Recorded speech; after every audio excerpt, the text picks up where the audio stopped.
Good morning, good afternoon, everybody.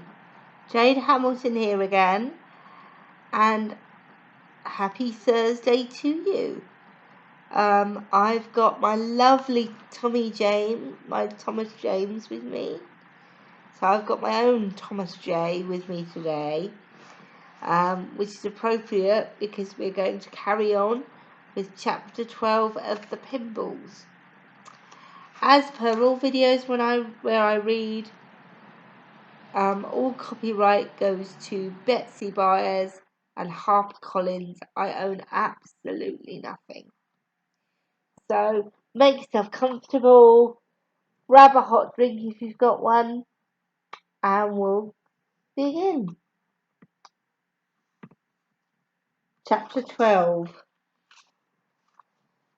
What's the list for today? Carly asked, sitting down on the back steps. Oh, it's a list about disappointments.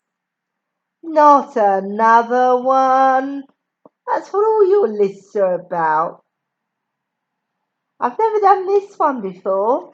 It's called Gifts I Got That I Didn't Want, Harvey said.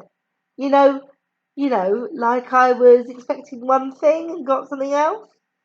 That's the story of my life, Carly said. I expected a floating opal 3 years in a row, and you don't see it hanging around my neck, do you? There was a pause, and then Carly said, What bad gifts did you get? Well, they weren't exactly bad. Some people would have been pleased with them. But when my mum lived with us, she promised me a puppy for my 10th birthday. He paused. I really wanted that puppy. He paused again. My mum and me would look through the newspaper at night and read ads together. You know, like Cocker Spaniels, wormed and ready to go. It was the happiest time of my life. I wanted every dog I read about. I couldn't wait for the paper to come at night. I'd sit on the front steps and wait for it. So, Carly said. Harvey looked down at his legs. So, my mum left home right before my birthday. She left on the 9th and my birthday was the 17th. I thought only fathers left home, Carly said. I lost 2 that way. Wish it was 3. And after that, Harvey went on, my dad wouldn't get me a dog no matter what. It was a matter of principle. He got me, it was a sort of an electronic football game. You had to turn the knobs to keep the other team from scoring. Is that how you broke your legs? Carly asked. Turning those knobs? Carly asked, looking at him sideways. Turning those knobs? Harvey ignored her. And then that Christmas, I decided to get a guinea pig. I really still wanted a puppy, but I knew better. And anyway, a guinea pig was something else my mum had promised me. She raised guinea pigs when she was little. One time she had 27 of them. She wanted to sell them to make money, but she couldn't bring herself to part with them. What? Woo, that tells you something about people, doesn't it? They can't stand to part with stinking guinea pigs, but they'll throw their kids around like straws, Charlie said. Harvey went on. Anyway, I told my dad I wanted to buy my own Christmas present, and he said, Fine with me. And I went out and got a guinea pig. A big white one. I named him Snowball right there in the store. I know what's coming, Carly said. And I got a cage, food and everything. And I brought him home and my dad took one look at him, grabbed him up and carried him off. He said it was a matter of principle. He never would even tell me what he'd done with Snowball. Some people. To make up for it, he bought me a snooker pool table, but I never played with it. Matter of principle? Carly asked. She grinned at him. He didn't answer. Thomas J. cleared his throat. He said, every year, every Christmas, the twins gave me a present. Both Carly and Harvey turned and looked at Thomas J. Thomas J. had never learned the art of talking because the Benson twins didn't say much. Sometimes their entire daily speech was, water's boiling, and Cronkite's on, and I'm turning in. Therefore, it was always a surprise to Carly and Thomas J.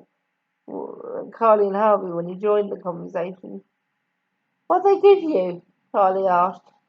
Well, one time it was pencils with my name on them. Oh, boo, that's the kind of thing you get for good behaviour, Carly said. How would you know? Harvey asked. Carly grinned to herself. Go on, Thomas J. Well, one time it was gloves, and one time it was a book. Big Bible stories for little people. Thomas J. fell silent. He remembered sitting beside one of the twins while she read the stories. He could see her gnarled finger holding the place on the page. His favourite story had been about baby Moses being sent out in a basket by his real mother to a better home. When he heard that story, he always imagined his own mother waiting by the road, hiding in the poplar trees, waiting to see the twins take him in.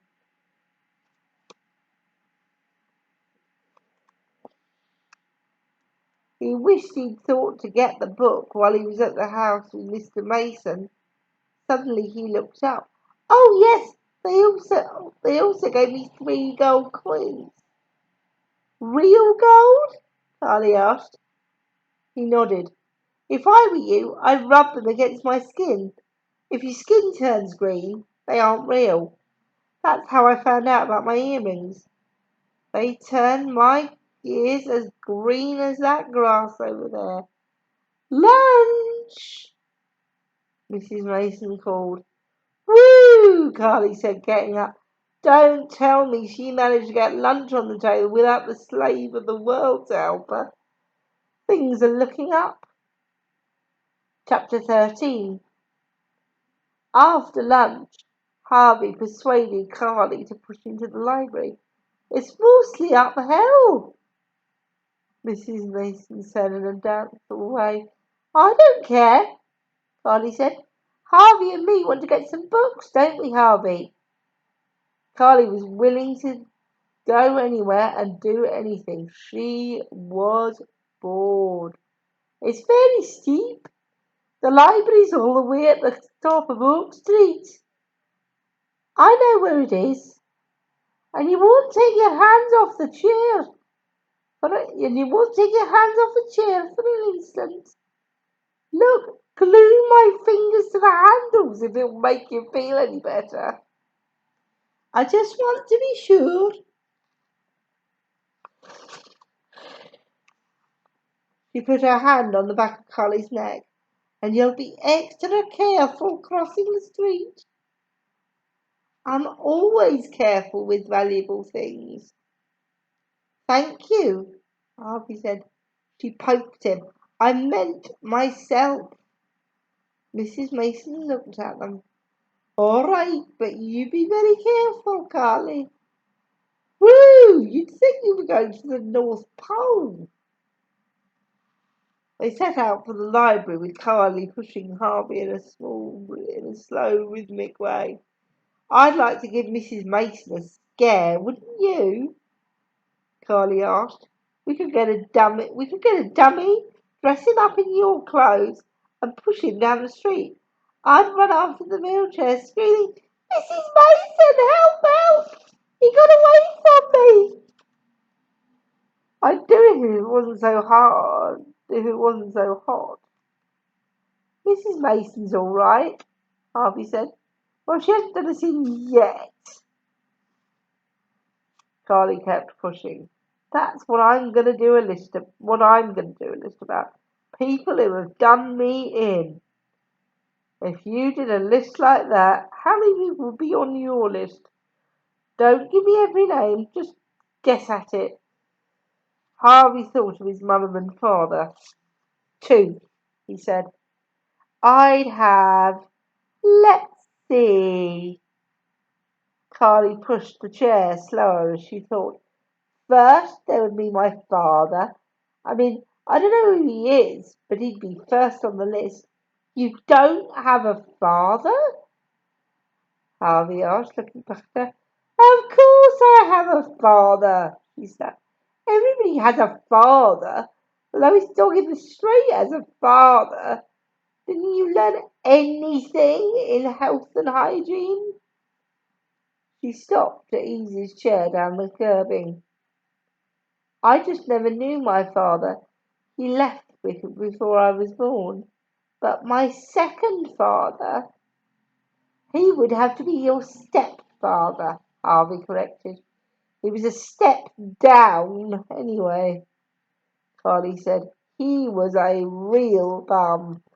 Number 2 on my list of people who have done me in would be that stepfather.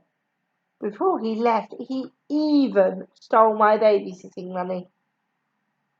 Harvey was silent.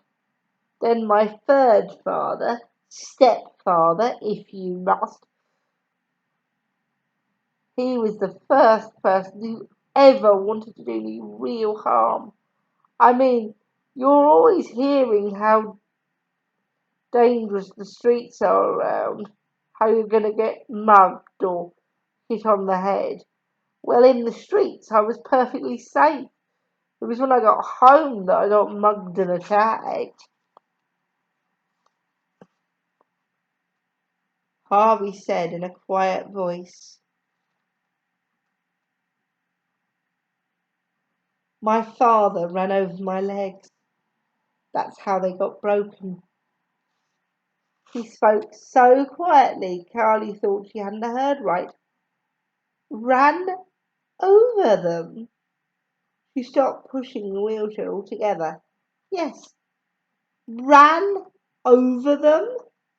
Yes. In the car. Her shoulders sagged. Oh, wow. He said he couldn't help it, which is supposed to make everything all right. He said he got mixed up on forward and reverse. He was drinking. Oh, wow. Yeah. There was a silence. Then Carly said, You know, just think about this, Harvey. Just think about you and me as unborn babies. Here we are, see, waiting to be born. And somebody comes up and says, with a pad of pencil and says, What do you want in a father? Well, we'd list all kinds of things. I'd say I want a father who's good looking. After all, Harvey, half of your looks come from your father. And I'd say I want a father who is rich and one who loves me.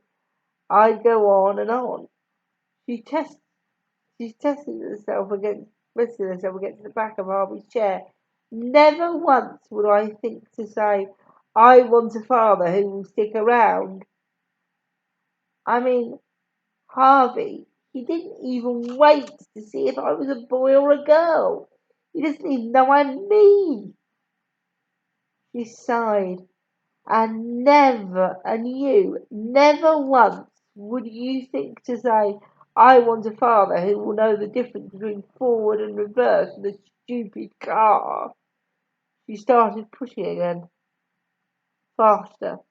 I think that's the library up ahead, Harvey said. And then, Harvey, to make matters worse, here we are, totally unwanted. I think we have to admit that. And there are people in the world who want children and haven't got a one. Life is really unfair. Harvey smiled a little.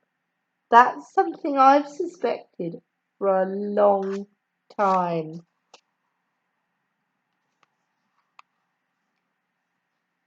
Chapter 14.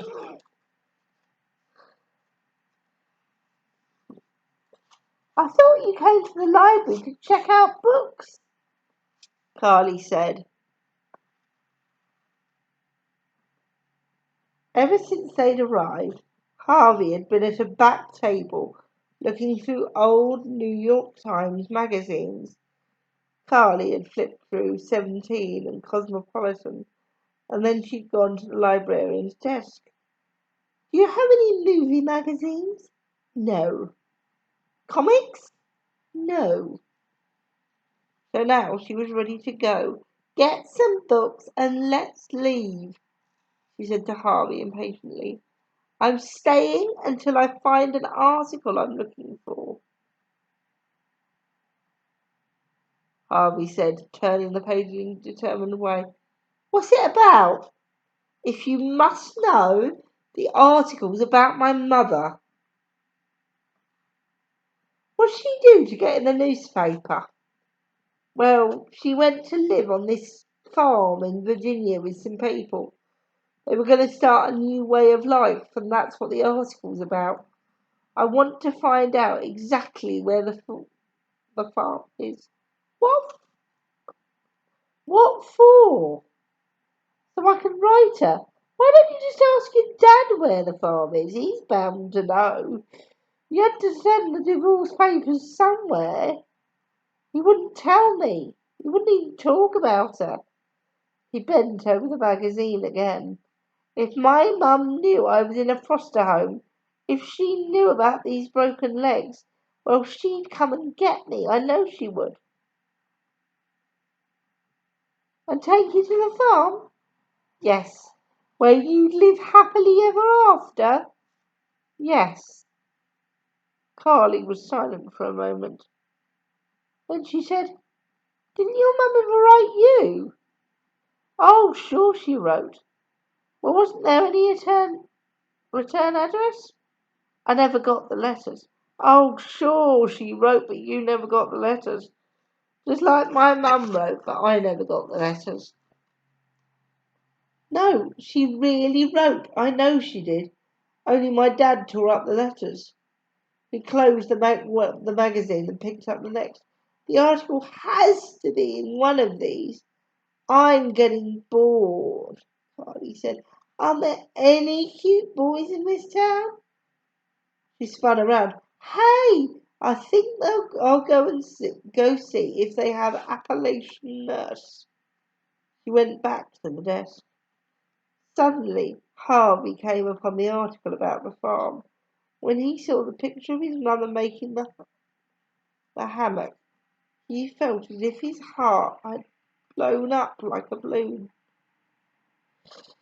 His mother was looking down at the ropes. She had a serious look about her. There were 4 rings on her fingers, but no wedding ring. He read the article carefully. Everyone at the farm, the article said, changed their names and selected other names that were more suitable to their nature. As near as he could figure out, his mother's new name was Bethania, or Bethania. I'm not sure how to pronounce it, sorry. In the evenings, he read, everyone at the farm sat around and had discussions. Sometimes one person would sit in the centre on a stool and offer himself for discussion. Everyone would then tell what they liked and didn't like about the person on the stool. Harvey had a hard time imagining his mother sitting there, letting herself be criticised. At home, the least thing made her furious. If his father called her casserole earth food, she sulked. news!" Charlie shouted, coming towards him. "Appalachian Nurse!" She waved the book in his face. "And it starts out real good, too. Listen! Listen to this. Nurse Lorry made her way over the dark road. She was tired, but she knew men had been injured in the mine and needed her." Carly glanced up. "Did you find what you were looking for?" "Yes." Oh, let me see. Which one's your mother?" "That one." "I never pictured your mum looking like that." "Hey, he's cute. The one on the left. She didn't look like that when she lived with us." "Well, let's go then," she said impatiently. "I want to get a Xerox copy first." In England, we call Xerox copies photocopies. So Harvey wants to photocopy the article. He wheeled himself to the desk. "Can you copy this article for me?" It's 10 cents a page. I have the money right here." He dug into his pocket.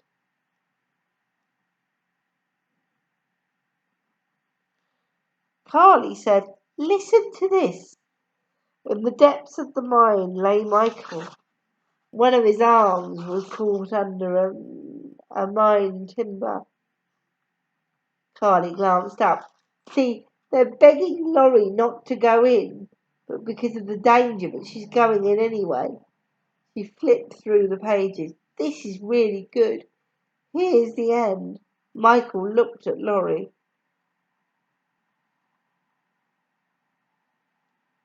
He must have got out of the mine all right. He took her in his arms. "See, Harvey, she even saved his arm." He said, "My life will always be yours, because without you, I would have no life." Laurie answered softly, "Without your love, there's no life for me either." They kissed. Carly slammed the book shut. "Now that's what I call a real satisfying story." She set it on the counter. The librarian came back and said, "That will be 90 cents, please." Harvey counted out the money and took the article about his mother. Carefully, he got the pages in order. As Carly pushed him to the door, he glanced up and said, "Oh, you forgot your book." She looked at him astonished. I just read it. You saw me." She opened the door, held it with her shoulder, and pushed him out into the sunlight. She sighed with satisfaction. "You know, it was almost as good as Hong Kong Nurse." Chapter 15. Harvey's father was coming for a visit, and Harvey was waiting on the front porch in his wheelchair. He was sitting still as a statue. "Carly, let him see his father alone," Mrs. Mason said when she saw Carly heading for the front porch. "I will. Then stay in the house." "I'm going for the mail," he said. "The mail is already here. It's there on the desk. Anything for me?" "No." "For Harvey?" "No."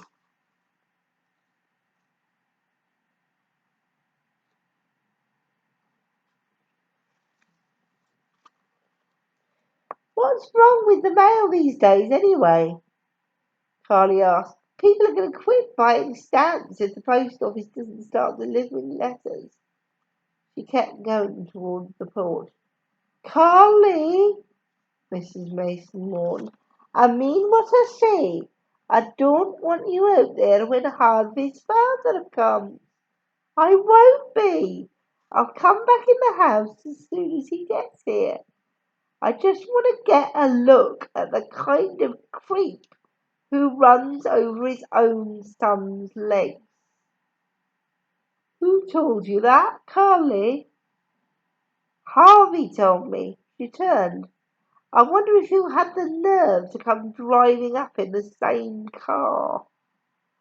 Over her shoulder, she said, Anyway, when the creep comes, I will come right into the house, Girl Scouts honour.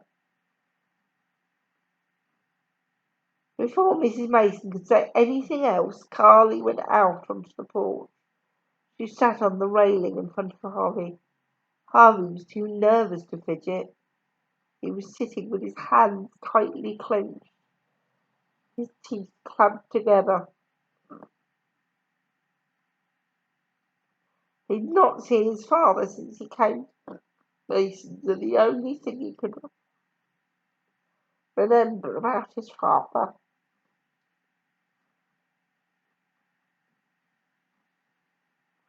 Was him weeping in the emergency room. His tears, falling on Harvey's burning face, had seemed to sizzle. Is that his car? Harvey asked. No, because I'm supposed to go straight in the house as soon as he comes. Mason's orders. She began swinging her feet back and forth. Mail came. Nothing for you or me. I know. Hey, maybe your mum's not at that farm anymore. Did you ever think of that? She could be anywhere. Then I'll get my letter back. The return address was on it.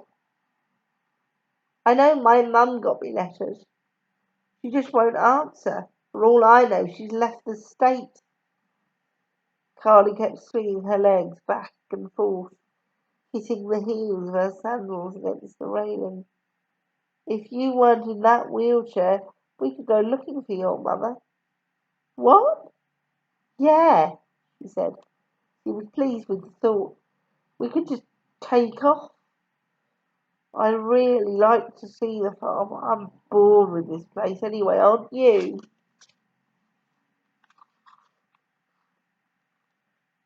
Are you talking about running away again? Carly looked at him. Why do you have to make everything sound so bad? Run away. Nobody's going to run away. You've been watching too many Shirley Temple movies. We're just going to take off. Split. She glanced at the door to see if Mrs. Mason was within hearing. Then she turned back to Harvey. You know, it really isn't a bad idea, Harvey. I couldn't go home because they picked me right up at this farm.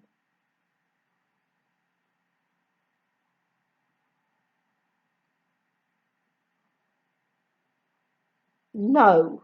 Why not? For one thing, I am in a wheelchair, in case you haven't noticed.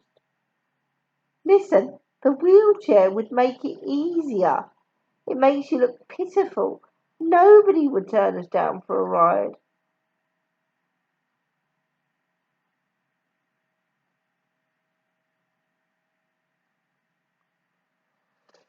I could step out and thumb, and you could hold up a sign that said I couldn't do it. Harvey, you could listen. I don't want to talk about it, but I don't want to talk about it. All right, we won't talk about it. You don't have to jump down my throat.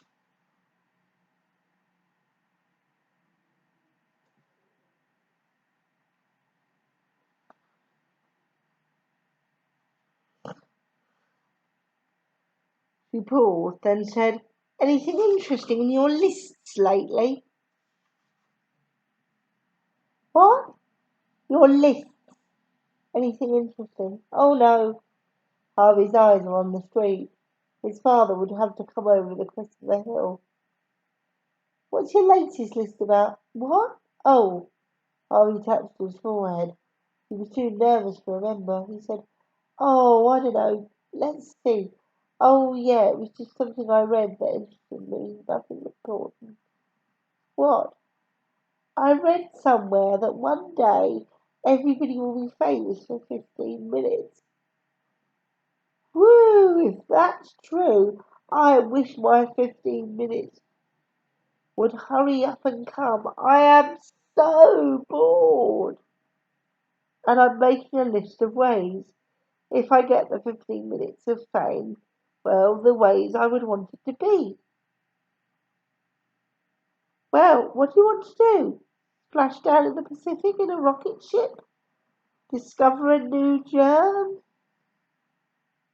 She straightened. "You know what I'd want? I'd want a 15-minute TV special. I'd come out in a low-cut, shiny dress like Cher, and I'd be so good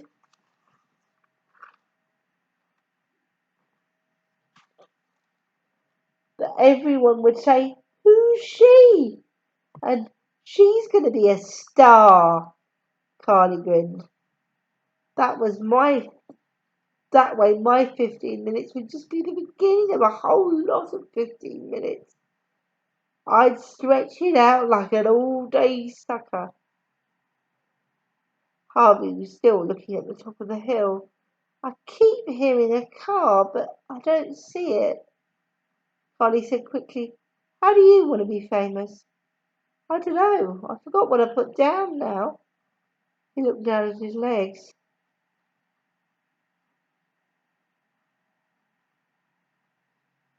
"I just hope it's not something bad." "Like what?" "Oh, like maybe I already had my 15 minutes. Maybe when my dad ran over my legs." He looked at Carly. "I mean, everybody in town knew about it. Everyone was talking. People were driving past our house. Maybe that was my 15 minutes." "Nah, they didn't just drive past your house for 15 minutes, do they? Not if I know people. More like 2 or 3 days.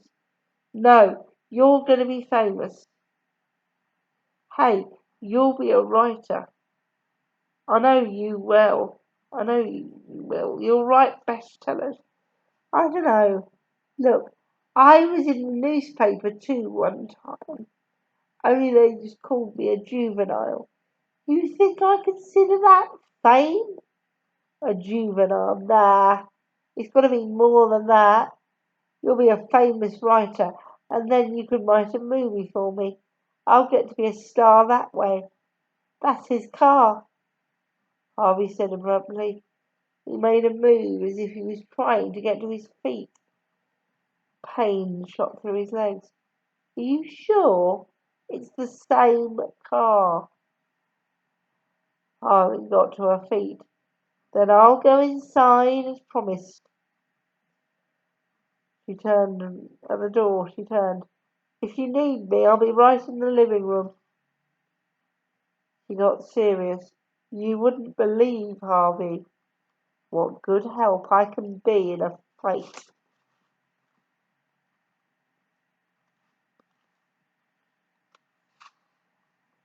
Chapter 16. Harvey watched his father. Harvey watched his father coming up the walk. There was no expression on Harvey's face. Everyone had always told him that he looked exactly like his dad, and he realised it was true. Yet inside, he'd always felt more like his mother. "Well, how's it going, son?" his father asked. He took all 3 steps in one bound. Then he looked uneasy, as if he wished he'd taken more time. "All right," Harvey said. His father cleared his throat. "Looks like a nice place." His father was in the construction business, or had been until the building business went bad. "It's all right." Any other kids here? 2. That sounds good. Company. Oh, sorry. I'm gonna. He paused and cleared his throat again.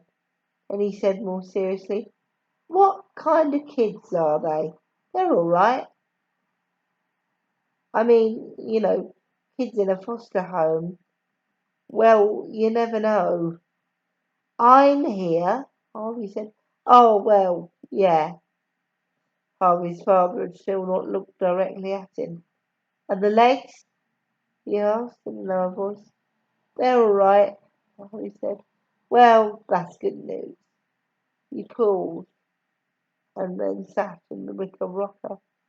He pulled at the turtleneck of his shirt. "Look, about the legs." He still had not looked at Harvey. "I don't want to talk about it. Well, I just don't know what got into me, that's all. Sure, I just lost the contact. Sure, I just had a couple of drinks. Sure, that car was new, but that still doesn't excuse it." No, it was quiet on the porch now. Carly had turned off the TV in the living room. "Anyway, you seem to be getting on real well here," his father said with forced cheer. "I've never seen you looking better." "Except for the legs."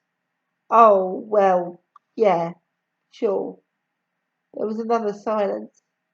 "Oh, guess what? I bought your birthday present. I didn't forget the big day's this Friday." "Oh? Oh! It's right out in the car, only I'm not going to let you see me carry it in. You might guess what it is." His father got to his feet abruptly.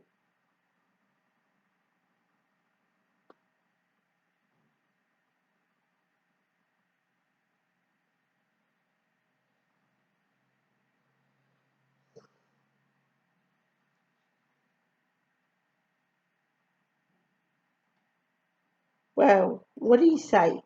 Let's go get something to eat." "I don't know if I'm allowed." "Sure you are. Your own dad."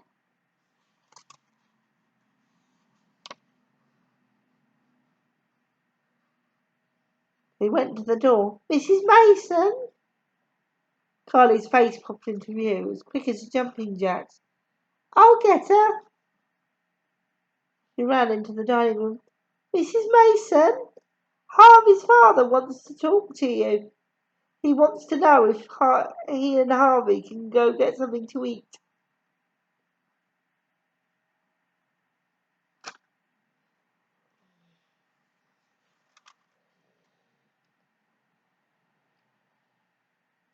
It was a relief to Harvey when his father left. He felt as flat as an old tire. He could hardly wheel himself to his room. "How'd it go?" Charlie asked. She was leaning against the doorway in another halter. "So far, she's made 11." Harvey lifted his shoulders and let them drop. "What's that mean?" "It was all right," Harvey said in a flat voice. Actually, it had never been all right, but the worst moment had come in the restaurant when Harvey said, "I wrote a letter to my mother telling her what had happened." He hadn't planned to say it, it had just slipped out. His father had swallowed hard and wiped his mouth with a paper napkin. "Did you?" he asked. There was no expression in his voice. "Yes, but I haven't heard from her." "You won't." "I think I will." Harvey put down his fork and looked at his father. He said, "She probably wrote me dozens of times over the years, only you never gave me the letters." This was something he'd always suspected. He'd even searched the trash cans for scraps. "She never wrote you." "I don't believe that." Harvey was holding his fork in both hands, as if he was going to snap it in two. She wrote and you tore up the letters. You probably flushed them down the toilet.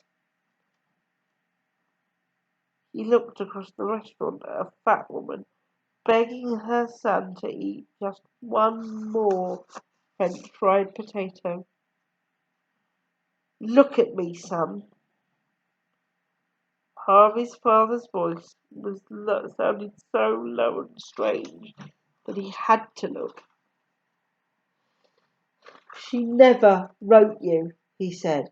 Not one time. He pronounced every word carefully. She would write me if she knew I had 2 broken legs. She didn't write when she knew you knew that she had the appendectomy. She didn't know about that. I wrote her. How about the measles? I wrote her then too. And she didn't answer? No. I don't believe you. No. As soon as his father said no in that way, Harvey knew it was true. He suddenly felt old and tired. He looked down at the fork in his hands. A moment before, he felt as if he could snap it in two. Now he could no longer even hold it. He let it drop to his plate. He looked up at his father, taking in all his features. Maybe, he thought, it was because he looked so much like his father. Could his mother, hating his father, hate him too, just because of his looks? She was always saying, "You're your father's son," but he had known it was not a compliment.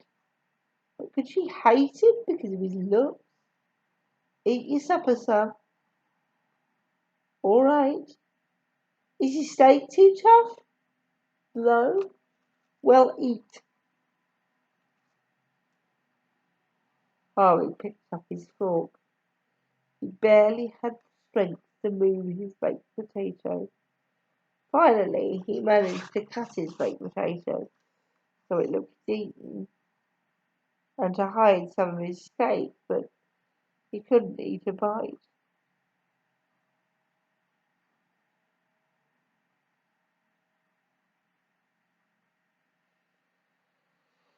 Carly was still standing in the doorway. "Where'd you eat?"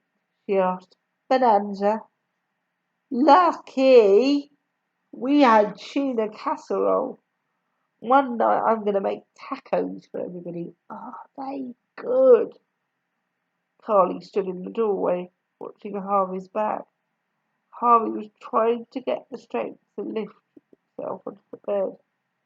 He wished for one of those special hospital lifting bars. Carly said, "Oh, by the way, one of the Benson twins died today.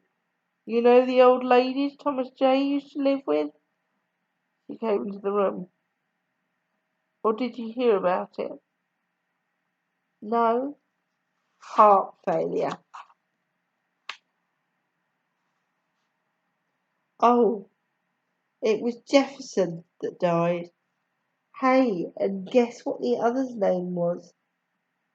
"I can't." "Thomas. Get it? Thomas and Jefferson. Thomas Jefferson," she cried with delight. "Woo! How's that for names?" You know, one time someone told me they knew twins named Pen and Pencil, but I didn't believe it till now. Harvey sat silent in his wheelchair, hunched forward like an old benched player. "Thomas J. is leaving in the morning to see the remaining twin and go to the funeral and all," she sighed. "Everybody here is having some excitement in their lives but me. You go off to Bonanza and Thomas J. to a funeral." She paused.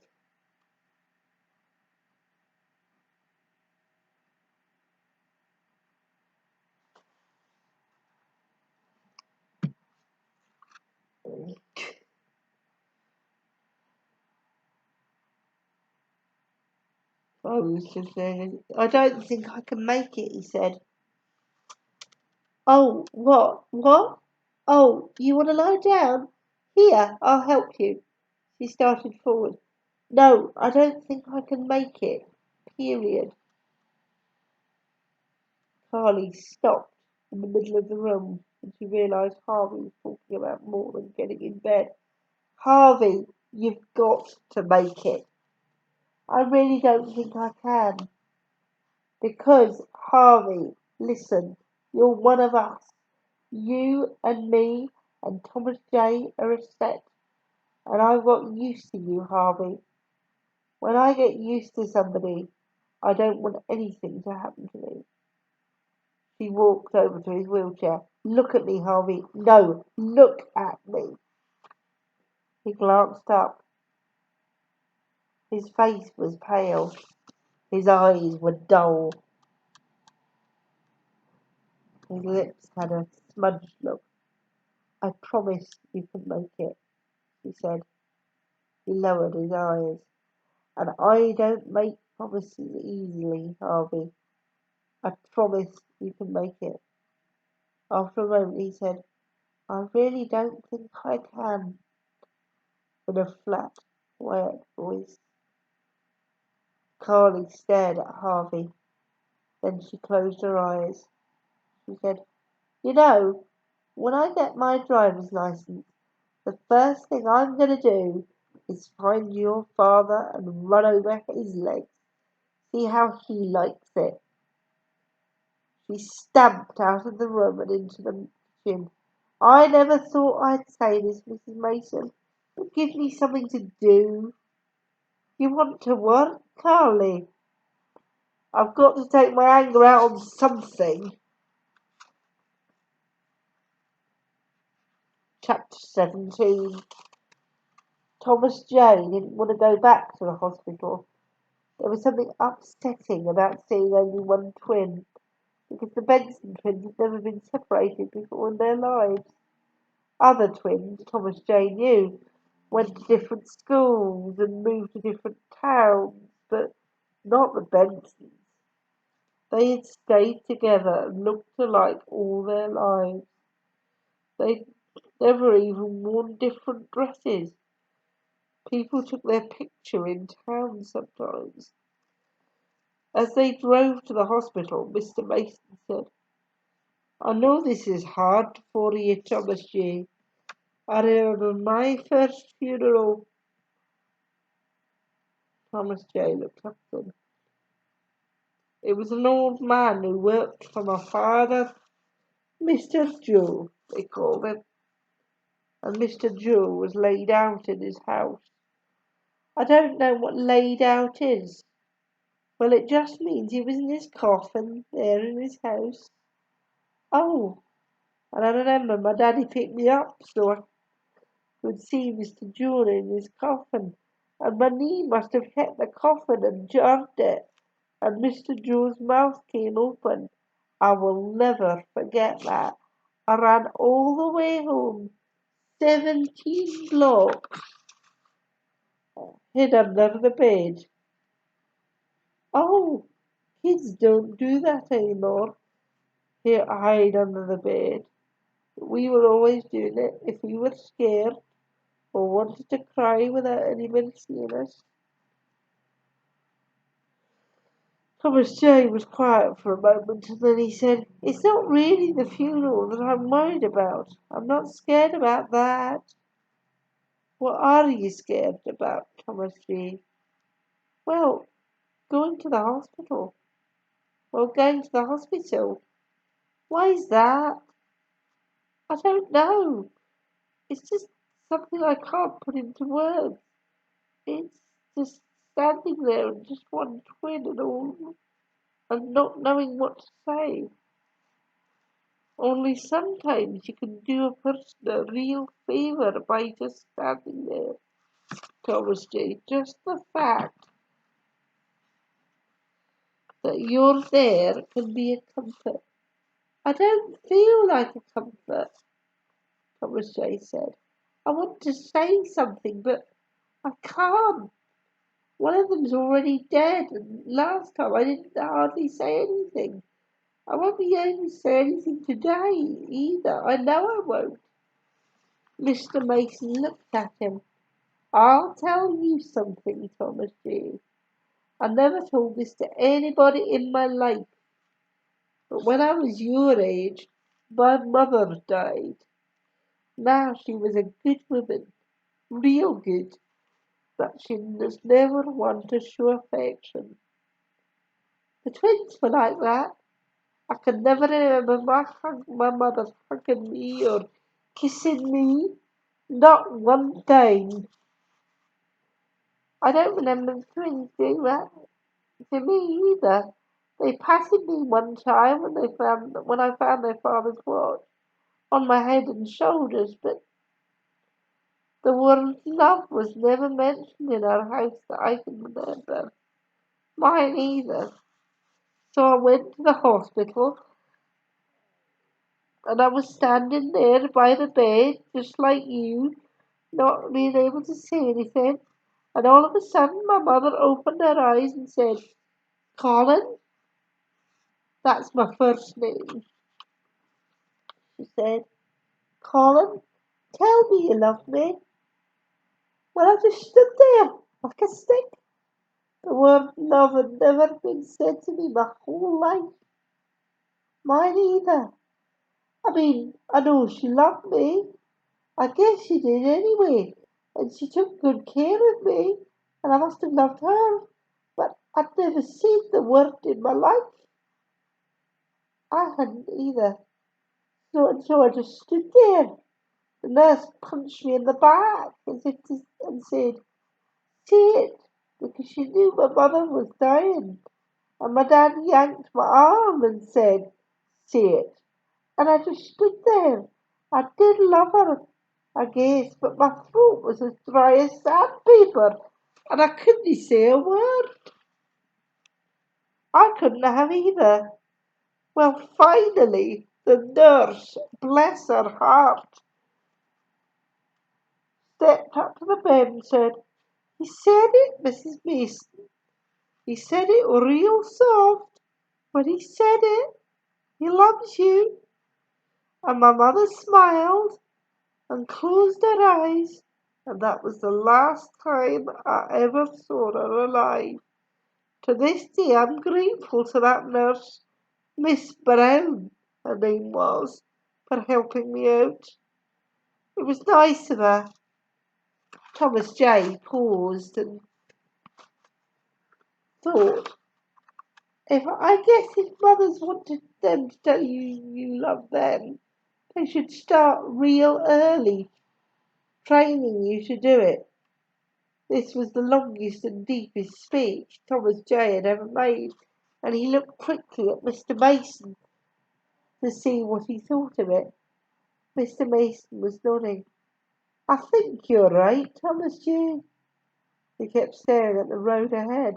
You know, that was one of the reasons I wanted to marry Ramona. Mrs. Mason? Yes, because she was always touching people and hugging them and telling them how she felt about them. It seemed to come so natural to her. It appealed to me. It should come natural. Would you believe it took me 5 years of marriage? 5 years before I could tell my own wife that I loved her. Mr. Mason said, Yes. Thomas J. replied earnestly, I can believe it. Chapter 18. The remaining Benson twin lay with her eyes closed. Thomas J. stood by her hospital bed, waiting respectfully for her to open her eyes. It was a good feeling to have Mr. Mason behind him now that he knew Mr. Mason had once, long ago, stood in front. There was another woman in Jefferson's bed. She was flipping through a movie magazine, looking for a good article. Suddenly, Thomas J. gave up and said, Aunt Benson! One of her eyes snapped open. The other opened slowly. It's me, Thomas J. Thomas J. Yes, the boy that lived with you for so long. Her eyes focused on him. Thomas J. She said, Sister's gone. Her voice, which had not been steady since 1945, wavered more than usual. She reached out her hand and he took it. I know. Mr. Mason leaned over Thomas J's head. He put his hands on Thomas J's shoulders. I brought him for the funeral, ma'am. He wanted to pay his respects. Sister and me had always planned a double funeral, she said. We always said we was born together, we'd die together. When we broke heads together, I was sure of it. Well, Mr. Mason said, it looks like you're going to have to stick around for a while. Get your garden back in shape. Unless, she said, I can manage to die before 12 o'clock. I can manage to die before.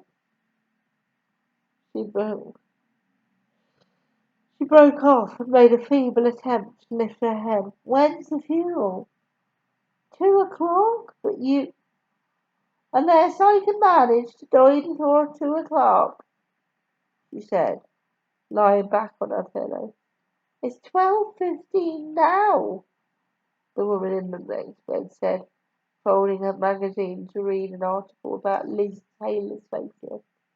Then I won't make it, the Benson twin said.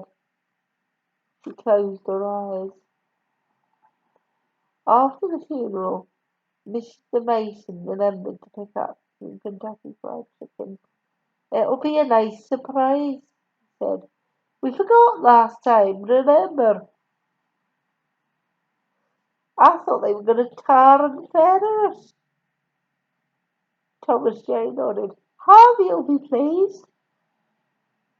He moved closer to Mr. Mason on the car seat. He felt Mr. Mason's arm against his. He looked up at Mr. Mason. Suddenly, Thomas J. felt like somebody out of a fairy tale who had just stepped into real life and needed to know about it.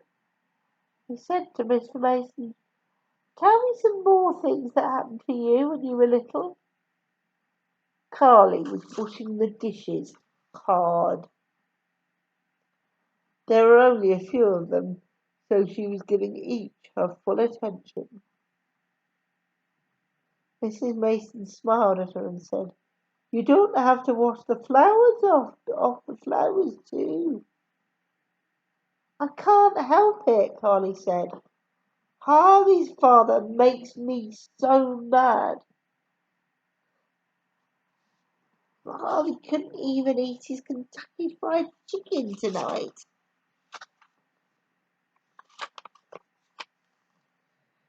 The thought of sitting across the table from him and seeing him stare at his untouched drumstick made her wash the glasses even harder.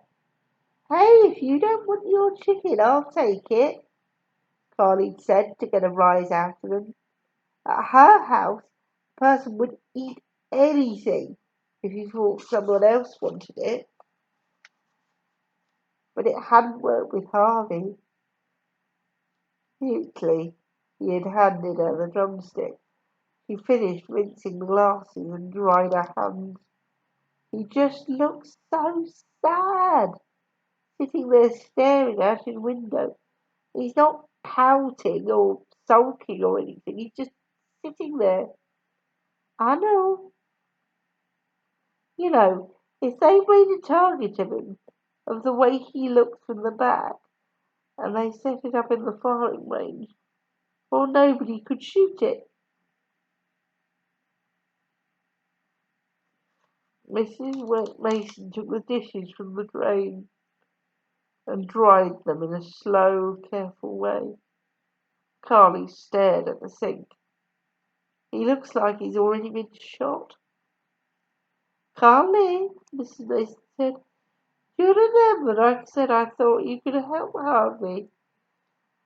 This was about the second day you were here. I remember. Well, you have helped him. She glanced at Mrs. Mason in surprise. How can anybody think he's been a help? He's worse. He's worse now at this moment, I know that. But you have helped him, Carly. Carly shook her head. Her hair fell over her face as she turned away. It's all about helping people. When I was it's all about helping people. When I was your age, the only person who could help me when I felt bad was my sister Liz. She could always make me laugh. My other sister Helen, she's like me, more serious. It's like me, more serious. Now, I'm not funny at all. I don't think I've ever said a comical thing in my life, though.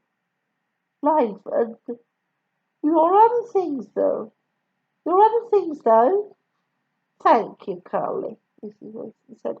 Only what I mean is that you are helping Harvey sometimes by just making him smile or feel better, and I don't want you to give up. Carly turned to Mrs. Mason. I never give up on anybody I like, she said. Chapter 19. The next morning, Harvey didn't get out of bed. Carly had come in several times to try and cheer him up, but nothing had worked. Now she came in again. Hey, she said, whispering in an excited way. There's a big package for you in the hall closet.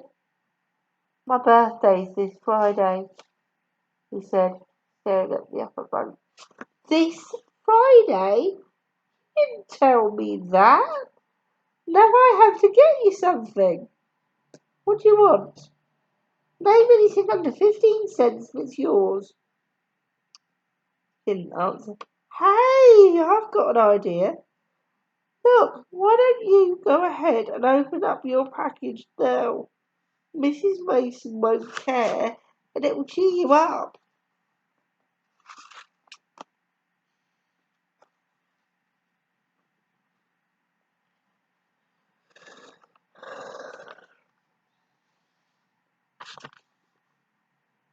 No. Well, then it might cheer me up. I'm beginning to feel lousy too. Want me to open it for you? No, I don't mean open it all the way. I just mean look at it. I can slip off the paper so carefully. You wouldn't even know I'd opened it. I do this all the time at Christmas. Go ahead if you want to. You mean it? You wouldn't mind? No. Woo! I love opening presents. I don't even care whether they're mine or not. She went to the hall closet and slid out the box. It's a big box, she called Harvey. The bigger the better, I always say. She pulled off the ribbon, which was scrunched into the top of the box. With great care, she undid the strips of Scotch tape. Now, we call Scotch tape in the UK sellotape. We do have Scotch brand sellotape, but we call it sellotape, not Scotch tape. But the Scotch tape with, so all my UK friends, Scotch tape read sellotape.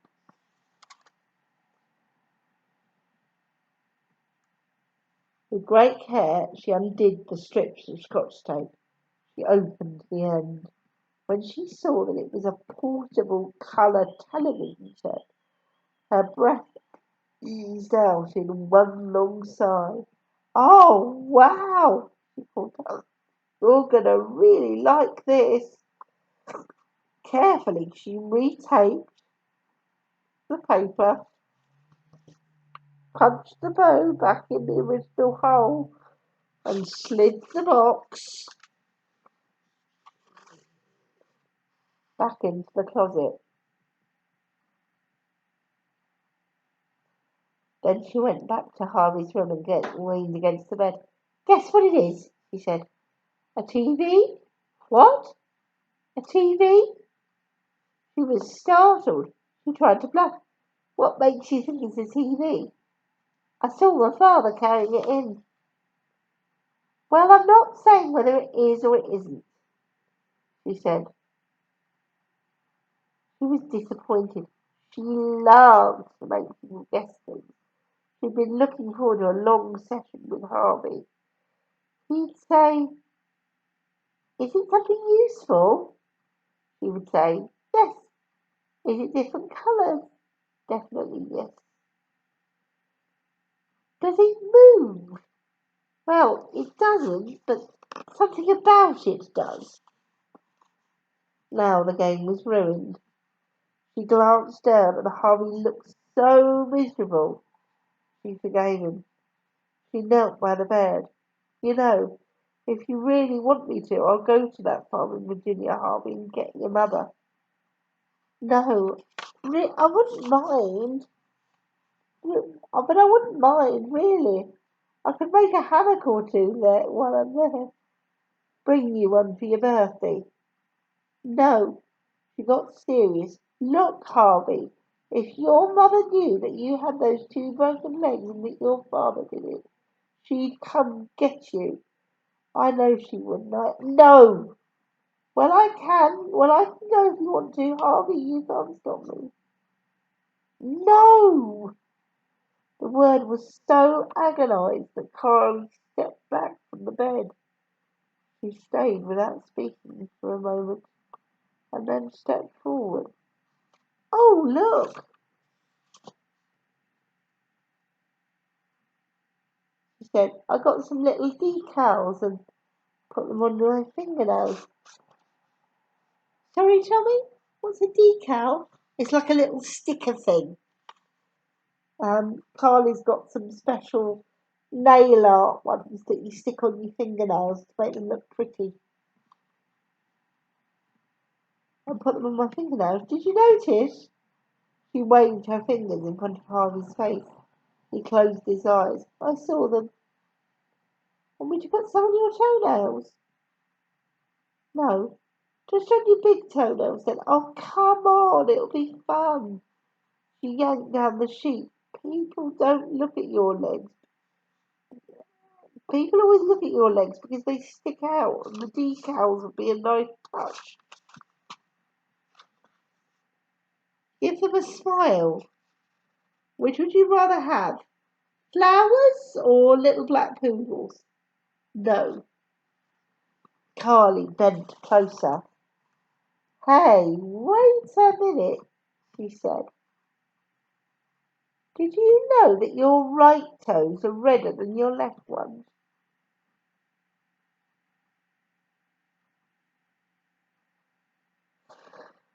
And they're all swollen. I don't care. They look terrible. Doesn't your leg hurt? No, it does too. I'm getting Mrs. Mason. I'm fine. Carly ran from the room. Mrs. Mason, come and look at Harvey's toes. I'm no nurse yet, but I know bad looking toes when I see them. And these are bad looking toes.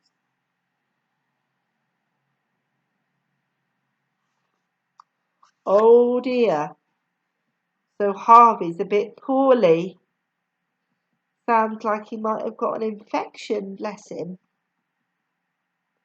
Because that can sometimes happen when you break your leg because your body's trying to heal itself. Sometimes you can be a bit vulnerable to infections and things. So that's probably why poor Harvey was feeling so rubbish, as well as the stuff with his mum and dad. Let's hope he gets better soon. What do you think, Tommy? Do you think he will? Yeah? You think he'll get better soon? I think so too. We'll have to see tomorrow, won't we? When we read the next chapter. That's the end of our reading for today.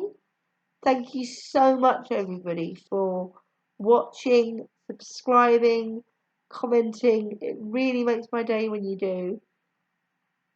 And Tommy and I will see you very soon. Can you wave, Tommy? Good boy. Thanks so much, everybody. Cheerio.